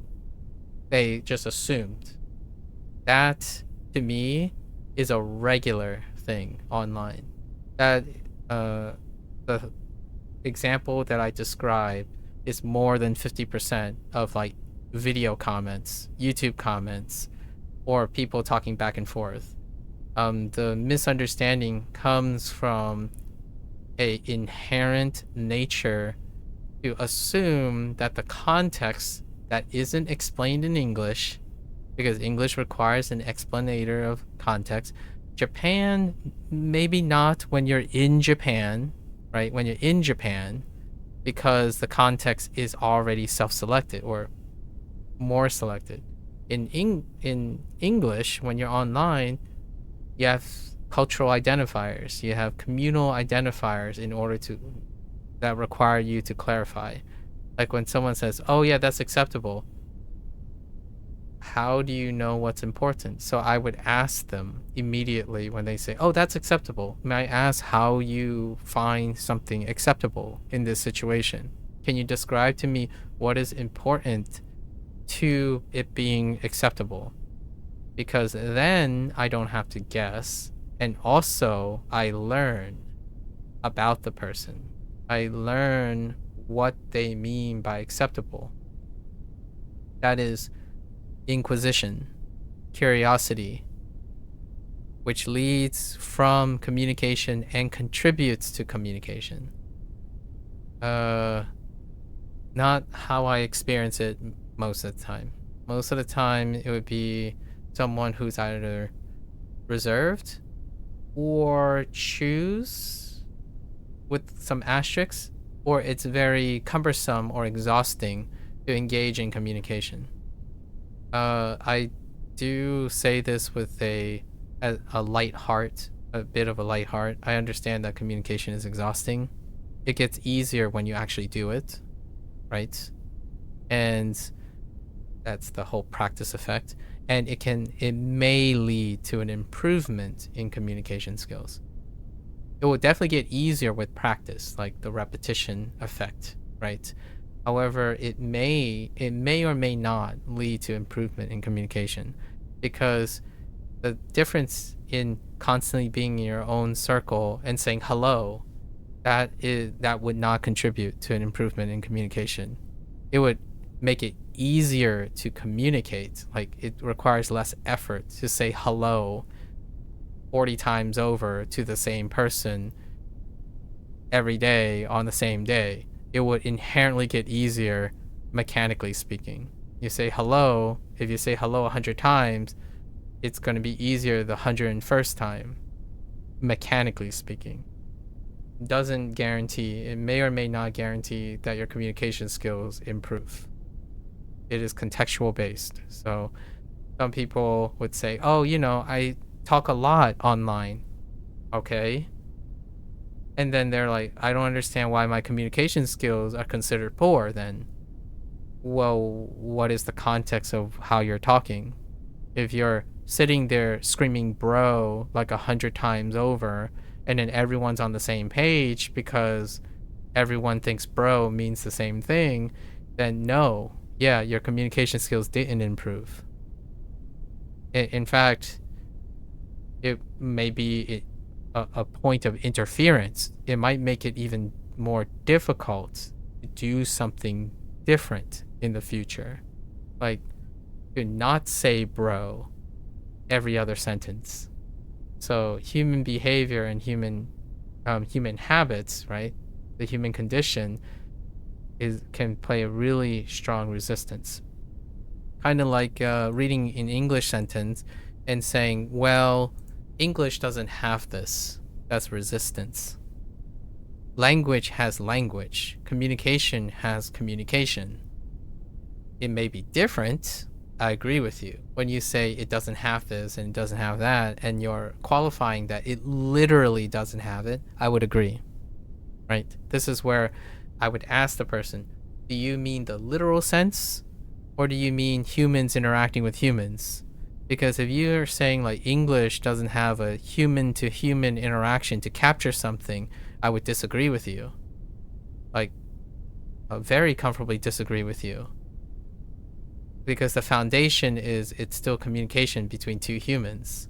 So they have to find an analogous way of doing so, unless you're making the argument that somehow your culture makes you a different type of human being. That would be absurd. It would be like, I could be convinced, I suppose. Someone could present a cogent argument that somehow Americans, for example, who speak English somehow do not need a fulfillment of a specific requirement between human-human interaction that Japanese do, and because linguistically it's not the same. I'm like, okay, I agree with you linguistically, semantically, those mechanics are presented differently. So yes, they don't exist in the sense of the linguistic mechanics. I would argue you would need a very compelling argument to me that somehow it's reflected in the lack of human application.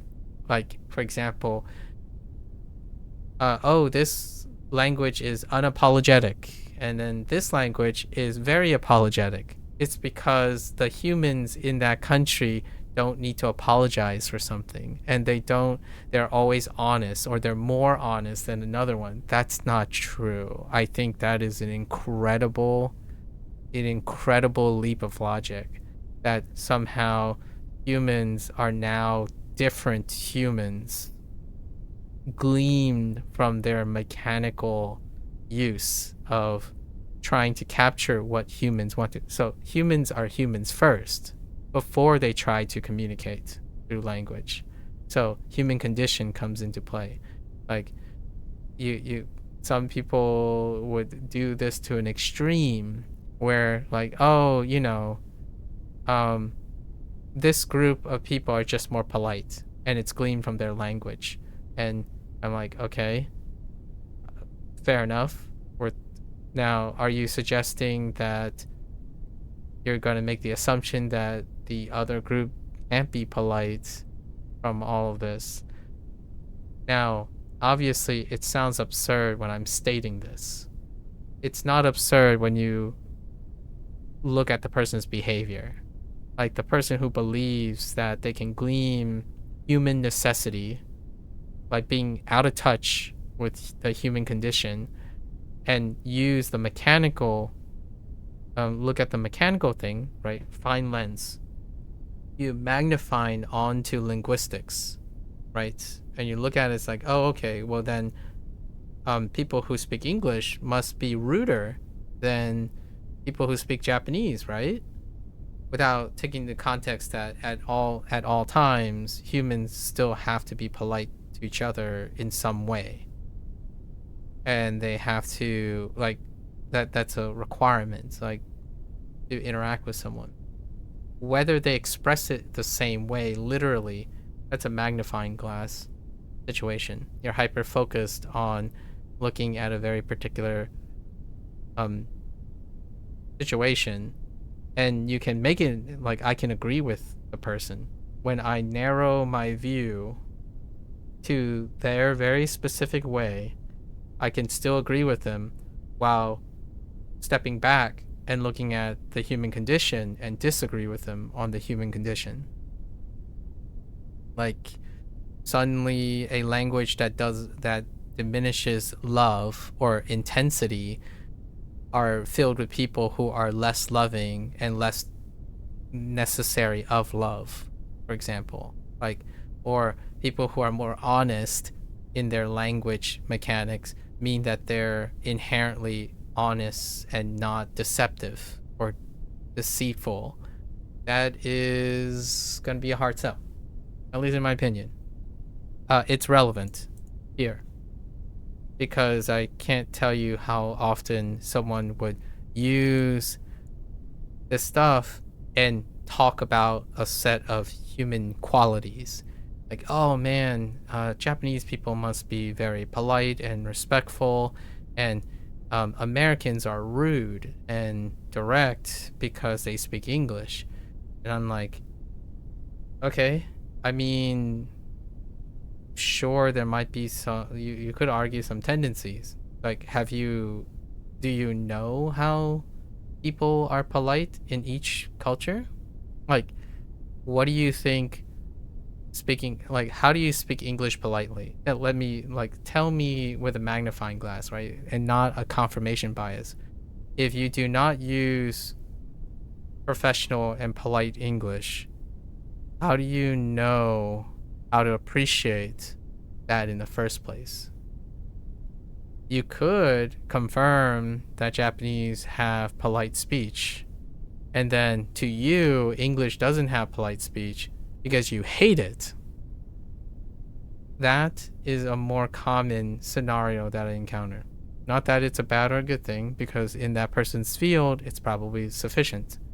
Like, when I'm trying to be polite and speak English that is very agreeable and polite, that same person is the one and the same person who believes Japanese people like have this air of politeness in their language. They would see my English as politically inclined, as in I sound like a politician. So they would argue oftentimes like, why are you beating around the bush? Why can't you just be direct with me? You always sound like you have a hidden agenda. I'm like, what do you think politeness is?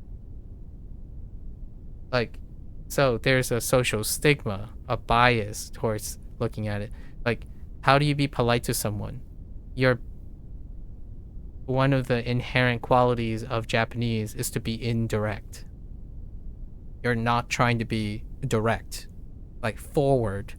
So that person's bias ended up relating in its English perception, not because they were looking for the connections or the association of the human condition within two languages.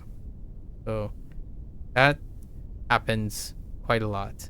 When someone says, oh, I really like how polite Japanese is, because you learn about it, right? You learn about it again as an adult, and you like the idea of being polite in Japan, right? You want to be polite. And my first thought is, well, you're talking to me. What do I sound like when I'm trying to discuss topics with you in English? And then the person would say like, well, you never really directly tell me anything. Like, you don't express your opinions very often, and it's hard to read what exactly is your point. Oftentimes you make several points, but you don't ever indicate what point you agree with. It's like, exactly. I'm trying to be polite in English. Pushing your opinion onto someone using the indicative voice and constantly dictating what they should or should not believe and projecting everything narcissistically in English is your default English. It's not polite to do that. It might be normal. Like, you could say, well, most people speak this way, so it's very normal. I'm like, yeah, it's normal. That doesn't make it polite. In Japanese, you can have colloquial conversation, and that could be normal. It doesn't mean it's polite. You're not speaking like it's polite. Like, oh, I thought you would love this. I thought you would love this ice cream, so I got some for you. That's impolite to me. You're inferring and you're assuming what they will like, and you did it for them. You didn't ask, hey, I don't know if you like this ice cream. I grabbed some just in case you like this ice cream. So do you want some? That's polite, not direct. You're being indirect. So I use English this way because of Chinese, really, like because of my parents in Chinese, where you're always inquisitive. You're trying to not dictate what the other person likes. You're not inferring and jumping to conclusions. It's actually pretty embarrassing sometimes. Like for myself, I'm not embarrassed for others. I would embarrass myself. Like whenever I'm caught, like when someone asks me, when someone responds and say, wow, did you just assume that that's a point of embarrassment to me? Like you don't do that. It happens rare for sure in English. Like some people, like in the culture in the United States, somebody goes, oh, thank you, that's very thoughtful. That would be a natural response. However, when I reflect upon it, it's like, did I just made a choice for them? I mean, they will still like it, right? Because that's a social norm.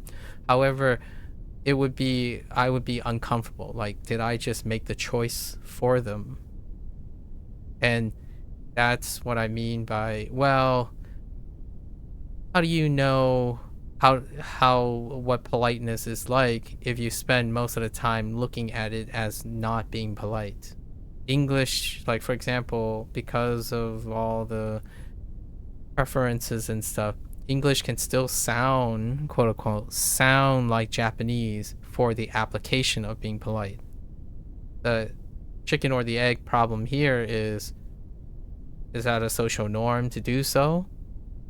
Doesn't mean it's polite.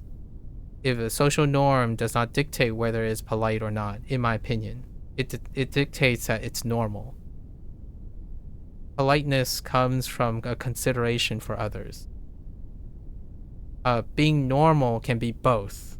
It can be normal to always talk in the indicative, i.e. English, especially from like a primary English speaking country oftentimes, or westernized culture oftentimes. And then it can be normally impolite, or it's normally polite to be polite, right? Like normally being polite.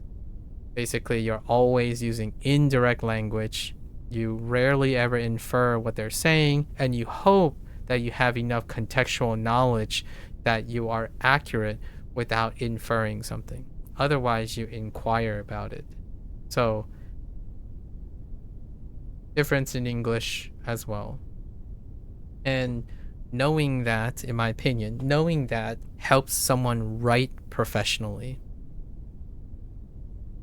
which doesn't happen very often, at least in my personal experience in English. People talk directly. They talk with implicit nuance that make lots and lots of assumptions. So when they go to type something about themselves, it sounds like they believe they're explaining themselves really well, like 90% of the time. And when a stranger like me go to read it, I get nothing.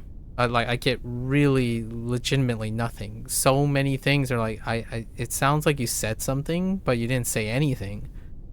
You say you're good at math. How? Why? What did you do? And then they would explain what you do. It's like, okay, so how does that and why does that explain you're good at math? And like, well, I'm very trustworthy. How? You just told me you're trustworthy. I don't know how or why you think that. Like, well, I'm trustworthy, so that's all you need to know. And I'm like, that does not explain anything. Are you telling me to trust you? Is this a trust me bro situation? That's not polite. You're not offering the information so that I can make a judgment about your character. You are inferring that you are more important, and then the other person should listen to you. Impolite. Japanese teaches that, in my opinion, in grammar. You do not tell someone what they should think.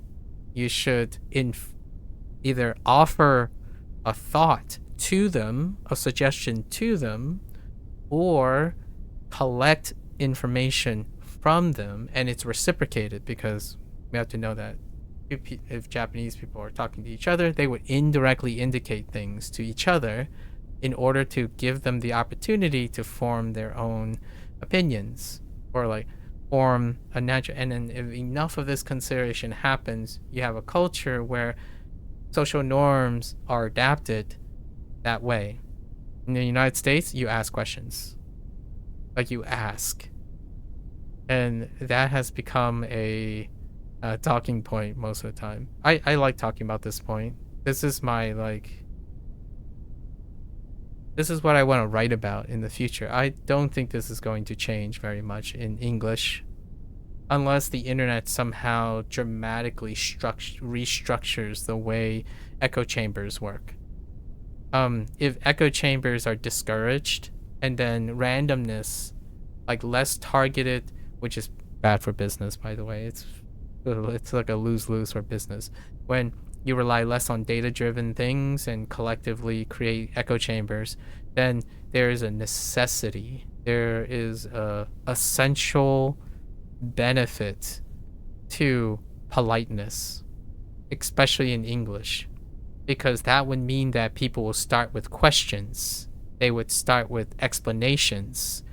They would develop a necessity to communicate with people that they can't assume what they already know, what they like, what they do, because there's no data. Like, the data is not driving the interaction. And I don't know, Japanese started, interacting with that. Like, people who are Japanese, right? And they go online for long enough. Do they talk like that? Or Chinese people, they go online, and do they talk like that now? There was a couple rare chances. I've met a few Japanese youth and a few Chinese youth, even though, like, I don't think they were supposed to be, like, they're not supposed to be able to be on Twitch or YouTube, so it's a little questionable. But I met them momentarily, and they talk like any other English speaking person. So that's a self-selection, right? And what I mean is, it's not very all that differential. Like, the kid that the couple Japanese people that I spoke to, when they wrote in Japanese and then they try to communicate with me, they sound like someone I would meet in, like, I don't know, a subreddit or a Discord server. It would say, like, oh, hey, this is cool. I'm like, oh, okay, right? Do you mean, like, this is cool to be like? And the giveaway is that when they're using Japanese, they're using the casual speech. They're talking to me casually, immediately. And obviously you can argue, well, they're young, that's why they would not care about politeness and, like, stranger things. And, like, not really. In Japan, you still have parents who teach their kids to be polite in public when they're speaking to strangers. So again, this is a really small sample, so I have no idea if that's true for, like, Japan or China. Even you can't do China because of the Chinese network. In Japanese, the times that I interacted with like Japan specifically, the kids behave like kids on the internet. So, like, my perception of kids on the internet, not Japanese perception of kids on the internet. I don't think they were any more polite or any less direct to a stranger. Like, they didn't come in and ask, like, oh, what are you doing right now? May I ask, like, why do you, like, they're not doing the polite thing where, like, they're asking out of curiosity and do you like this? Like, that's not the interaction. It was, hey, this is cool. And I'm like, okay. Or, oh, in English, this happens more often. Someone says, like, whoa, man, bruh, this sucks. Like, bruh, you're cool. Like, bruh, this is awesome. What a vibe. That's what the Japanese turned out to be too. So, again, grain of salt. I don't know if this is, I reckon this is not true in Japan, like those who aren't chronically online. Humans are still humans. Kids are still kids. Really interesting microcosm. All right. So anyways, that was my digression because I was going to end my Bunpro thing today. It's coming along.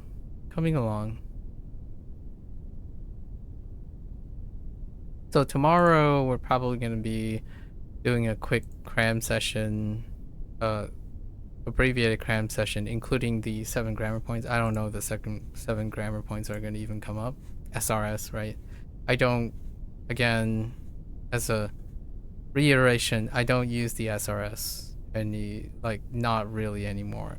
Whether it's convenient or not will be the dictator, and then I cram. We cram to fit our own schedule.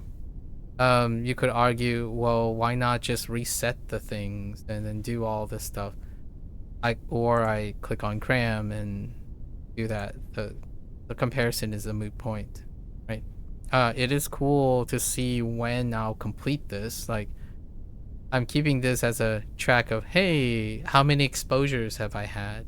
Because this is an internal tracker for how many exposures I have based on their SRS. So I can make a comment about their exposure while still doing cram to some extent. I already made the disclaimer that it's very different for me. So, well, let's do a vocabulary for a honorary vocabulary. Shopping mall. Oh no.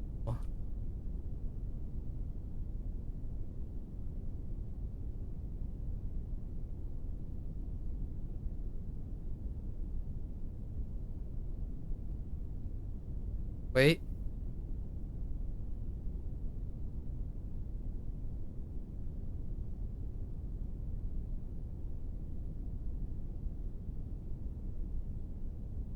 I have no idea how to spell this.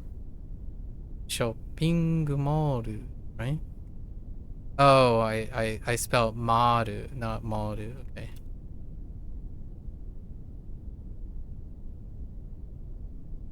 What? Did I add an extra syllable?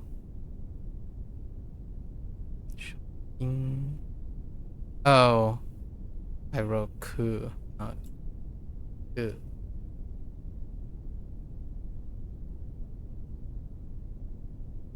ここから一番近いショッピングモールはどこですか? Alright. Our honorary vocabulary. Okay. Alright, folks. That's a wrap for Bunpro today. If you're gonna watch this later, arigatou gozaimasu. As always, feel free to follow along. Pick up Bunpro for yourself. Give it a go.